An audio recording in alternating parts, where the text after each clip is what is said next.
When you remodel your house, you probably can't take on every project. So what you do is you take on the most important remodel project that will make the biggest difference. You want to get the most bang for your buck. Well, when we're renovating our relationships, in some ways the same principle applies. That we want to make sure that we remodel the most important things first.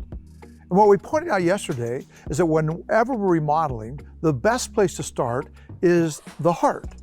Renovating the heart is the biggest key to renovating relationships. And the verse I'd like us to focus in on again is Proverbs chapter 4, verse 23. Guard your heart above all else, for it determines the course of your life. Now, what comes to your mind? What jumps out when you hear this verse? Well, I definitely hear guard your heart.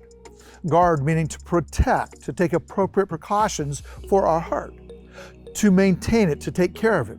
And why should we do that? Well, Jeremiah tells us the heart is deceitful. Jesus, he comes along and he tells us in Luke 6, verse 45, good people bring good things out of the good they've stored in their hearts.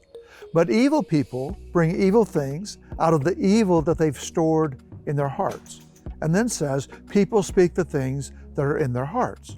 So this is why we must guard our hearts. And that's why I also hear an urgency and an intensity to this call on guarding our hearts. It's really above all else. So that means it's really important. It's like high, if not the highest priority. Again, it needs to be guarded above all else.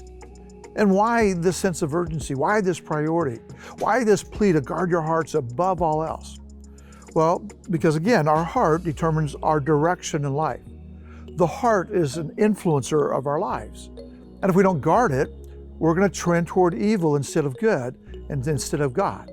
So again, what I'm asking you to do is focus this week on how you are doing at guarding your heart above all else.